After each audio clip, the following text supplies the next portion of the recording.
Think we're live. The Nikki Show. Just talking with some of my colleagues about them. Feel like I have a sitcom going now. So, welcome to Cringeworthy Calls. It's been a while, and so happy to be with you today. And we've created a milestone today in that we have gone through all of the 6 pillars of customer experience excellence. And what we'll be talking about today is really the linchpin of all of the pillars, and we'll do a quick review on those. But our topic today is personalization, and it's one of the favorite things in doing business for me. If someone takes the extra step to get to know me a little better and knows things about me, when I call in, they know what I've talked to them about in the past. Those are the kinds of things that we're going to focus on today. On the opposite side of that, we're going to play some calls where personalization is totally lost on the folks answering the phone. So I'll launch my presentation here. Again, dead ringers and cringeworthy calls. We've been talking about this for 6 months. It's exciting. So we've come to the linchpin there, and that's awesome. So share my screen.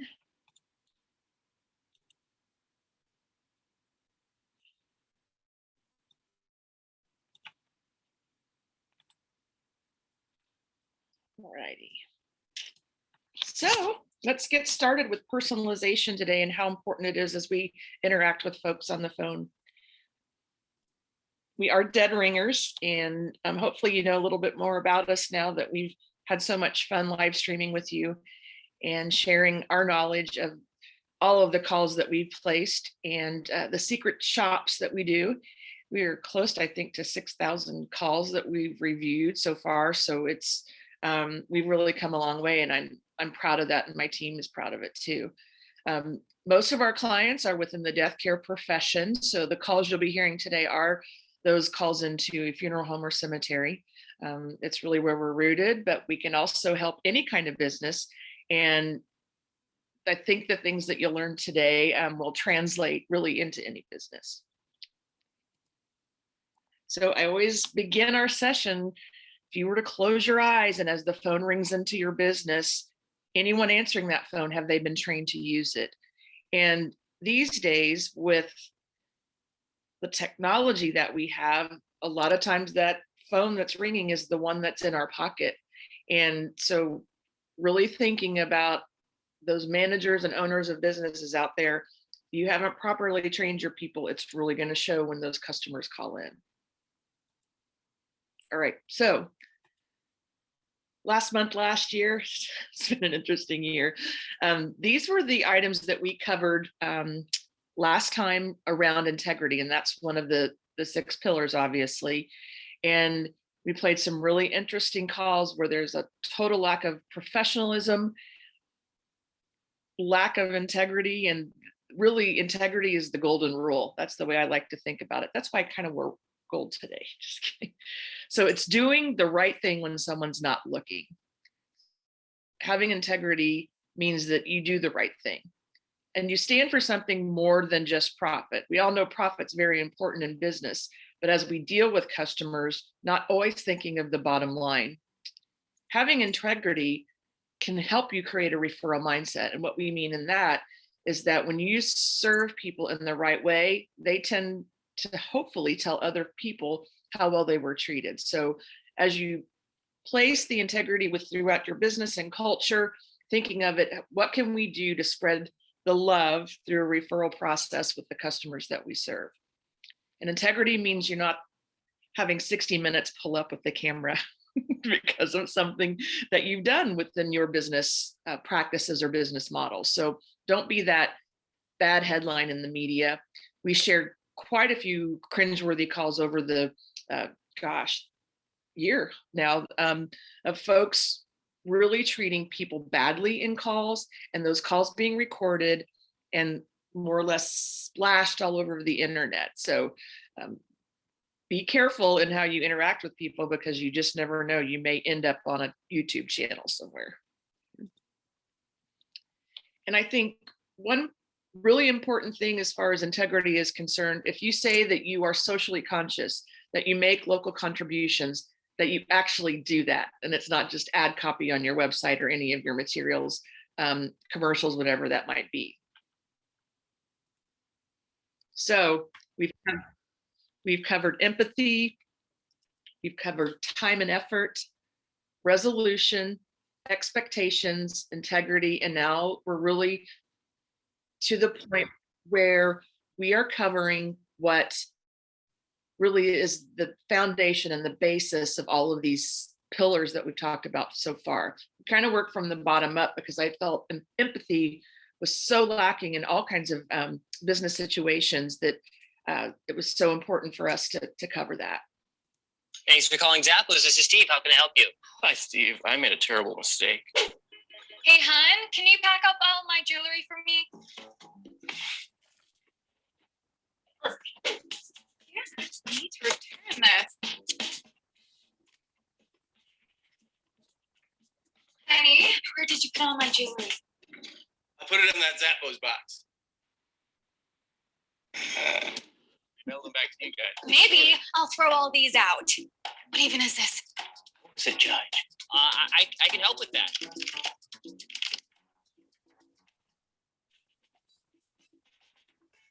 Tony.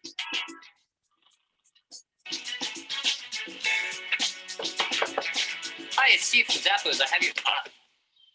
Thank you. Zappos. Our vow is to wow 24/7 customer service. So I wanted to set the stage, talk about personalization, taking the steps to personally connect with someone. And Zappos is a great study in customer service. So if you've ever called into their organization it's all about customer service. Personalization is all that they do. So I think it's really important that we kind of think of those things as we have folks call into our business. Do we connect with them in a personal way? And one way we do that is by the use of names, asking for names, providing our own names. That really will personalize the situation. Just a simple name can really go a long way. So with personalization, you focus on the individual to create an emotional connection with the customer. And that cute little commercial we just saw, he's hugging him, all of that, that's truly an emotional connection there. But every person is unique, just like the rest of us, right? So when someone calls in, they feel that they're your only customer. So we need to treat them in that way when we address them and assist them with questions, orders, problems, anything that they're doing. And showing that you understand their specific needs. Okay.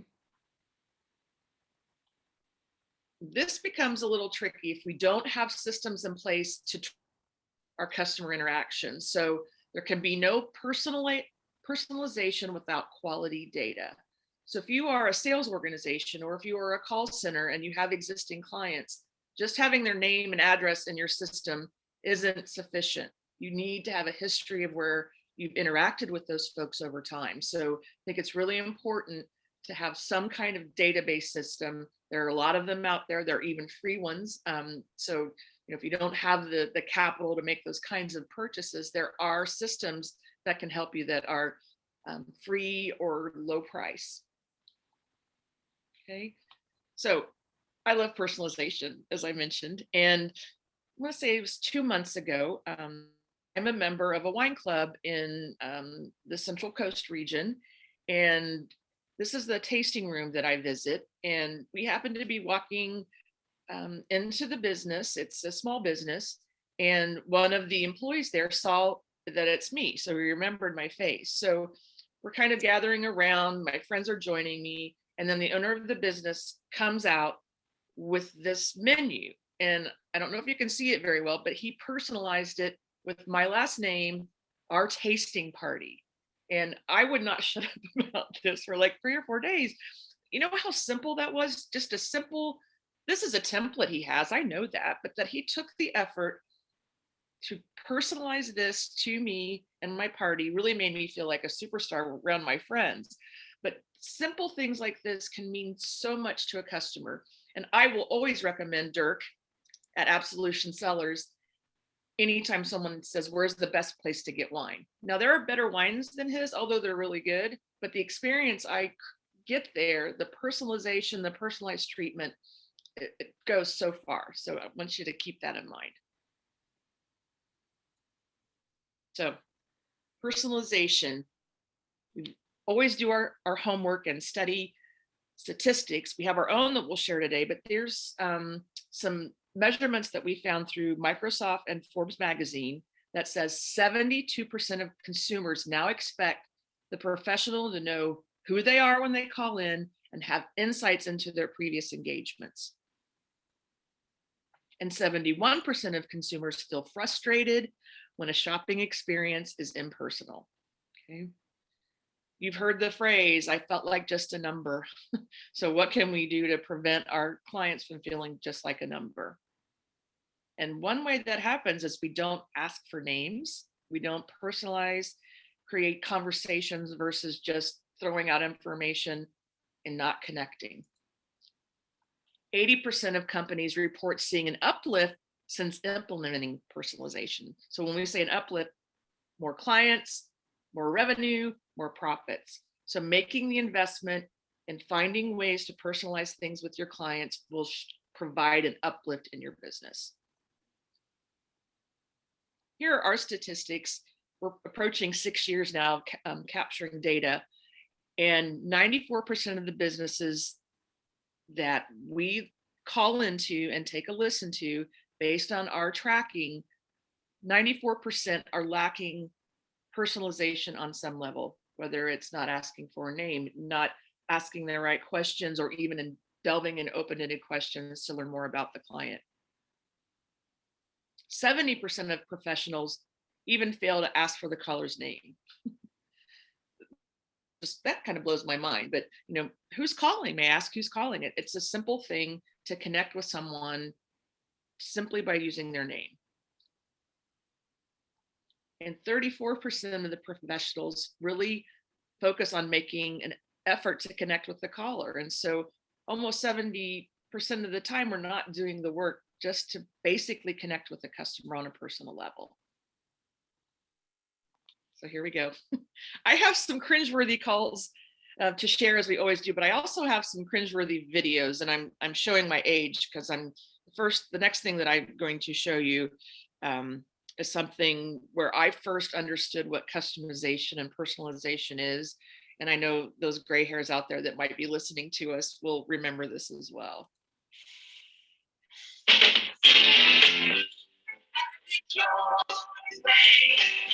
it your way, have it your way at Burger King.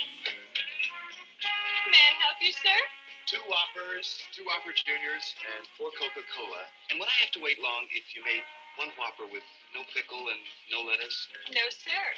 Hold the pickle, hold the lettuce. Special orders don't upset us. All we ask is that you let us serve it your way. Oh, well, in that case, could I have the other Whopper with extra ketchup? Sure. We have your rolled beef Whopper, fresh with everything on topper. Any way you think is proper, have it your way. Now that's the way to do things. Our way. Have it your way. Have it your way at Burger King. Burger King. Remember that one? I want to break out in song when someone asks me a question.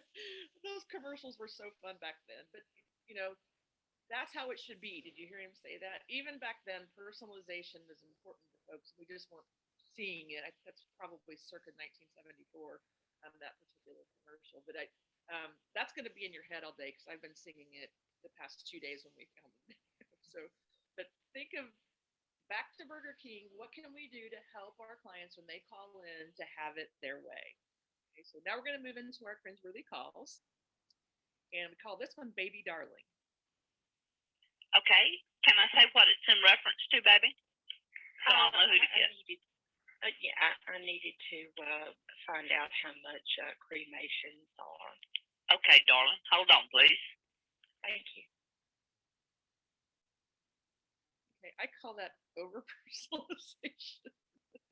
So again, not connecting with someone, asking their names. And I know sometimes these are regional things, but we just never know who's calling in. And I don't ever feel like a sweetie or a honey or a baby darling. That just doesn't describe who I am. So we need to be really careful with that. So don't over personalize and become too casual in our interactions with folks. So again, I want us to think about names, names, names. Okay, so connecting with folks, the first thing is getting the name. Customer service. Oh yeah, I'm calling because my order hasn't arrived yet. Sir, please calm down. What? Okay. What seems to be the problem? I ordered coffee like 2 hours ago and it still hasn't arrived. Okay, what did you order? An iced matcha latte. I don't know how to even say it. Is it matcha? Matcha. Matcha. What's your name, sir? Twan. Twan what? Twan Hendricks. Twan Hendricks what? It's just Twan Hendricks. What? That's it? Just two names? Yeah, what's wrong with that? Nothing wrong. Just weird. What's weird? Well, in my culture, the more names you have, the better. Well, in my culture, we expect our order on time. Like, for instance, my name is Diego, Alejandro, Luis González, Ignacio, Roberto, Constantino, Mario, Lorenzo, Carlos, Miguel, Rodríguez, Francisco, Jesús, González, Juan, Antonio, Fernando, Arturo, David, Gerardo, Jose Manuel. Are you done? Sir, please take it easy. Look, bro, I don't really care what your name is, okay? We do care what the name is, but I think these are so funny and the important and kind of just opposite of what I was just telling you, but it's just so funny how names are important in what we do. All right, so next is zero effort. Hi, Steve. I was wondering how much it would cost to do a cremation. Just simple direct cremation is $19.95 plus $7 tax. Okay.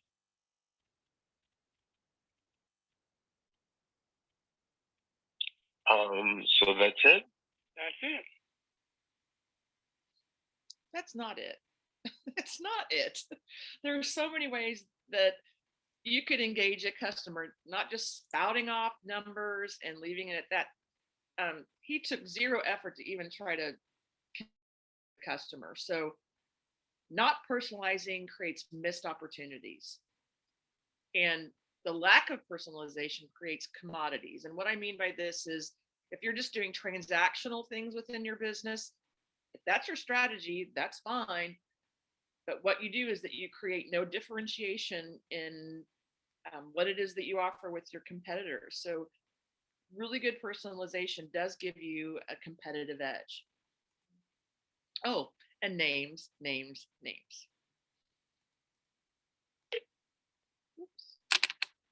That one there, sorry.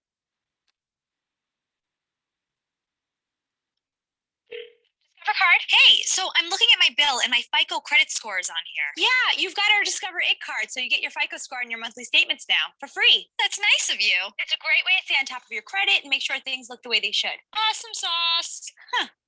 My twin sister always says that. Wait, Lisa? Julie? You sound really different on the phone. Do I sound pleasant? For once in your life, you sound very pleasant. At Discover, we treat you like you'd treat you. Free FICO credit score. Get the It card at discover.com. Discover does a great job in conveying personalization. Now, I don't know necessarily if that's the experience when you go in, but there are a lot of these commercials out there, and you've probably seen them, where the customer calling in is literally the same person as that person answering the phone. And I did find out that's not actually the same person. It's usually twins that they use for these particular calls. So not only did they give her personal FICO score, but connecting in a way that I am just like you. It's more or less back to the integrity. I want to treat my customers how I want to be treated. So I just love the way that they address personalization at Discover. Okay. And personalization requires your undivided attention to the customer. Again, every customer is unique, all about them. Yeah, I'm trying to figure out how much a cremation will cost. Okay, basically cremation is $600. 600.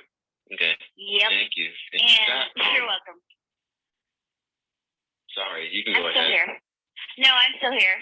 If you go to the website, I don't know if you've seen the website, all the options are listed right there. Thank you. You're welcome, sir. Have a good I was I'm going to not getting ask ready. you, No, it's okay. I was gonna ask if you know what's included in each package. I would look, but my internet's down right now, so Hold on real trying to quick. get this done. Thank you for confirmation.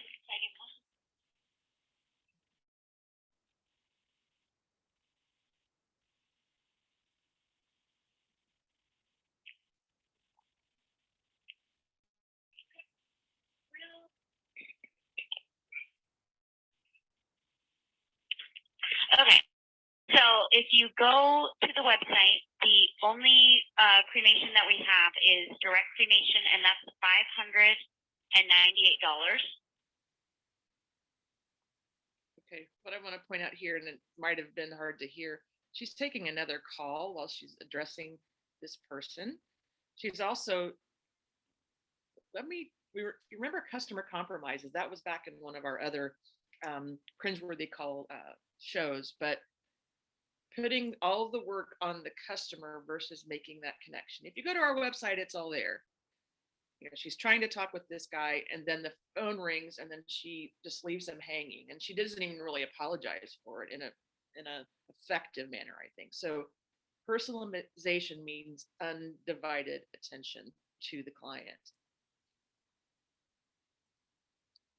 So you got to listen. She didn't even seem like she's listening. Active listening is kind of hard to do, right?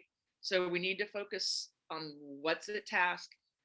My husband says, you know, I say, well, I was multitasking today, and he says, so you were doing 2 or 3 different things badly.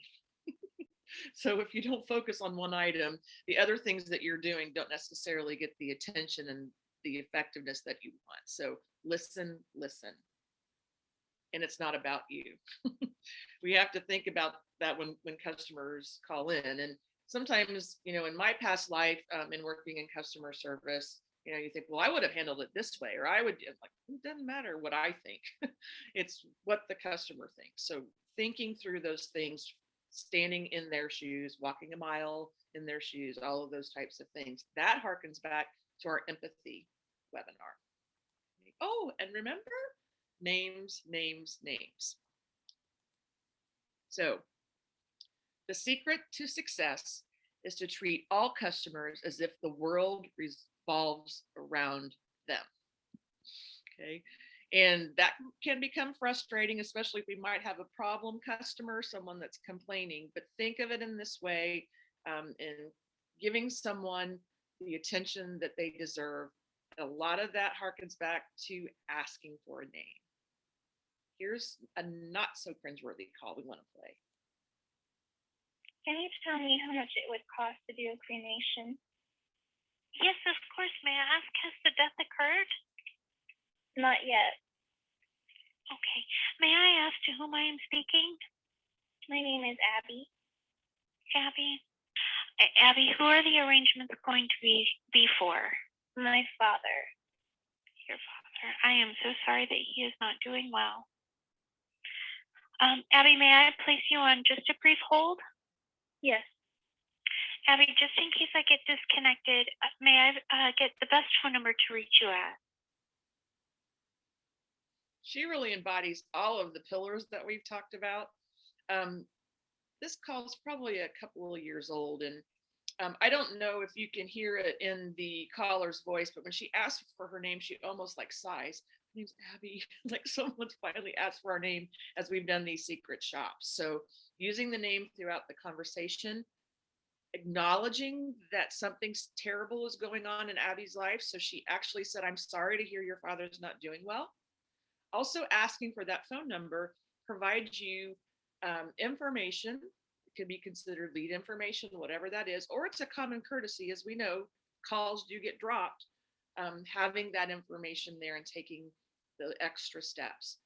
What I really love with this call is the use of Abby's name and also the condolences offered to her because of her father's illness. Okay. So personalization. We talked about baby darling. Don't over personalize. Don't become too casual, but do what you can in asking those names.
Okay.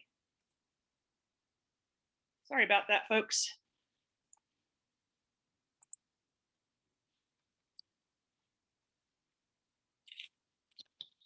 All right, I don't know if you heard me earlier. This means I have to call AT&T, which I dread because they don't personalize. It's a bad experience. So anyway, they have my internet, and this is affects my work. So not looking forward to that. But personalization, it's all in a name. Say my name, say my name. I think that's Beyonce or Destiny's Child. Yeah.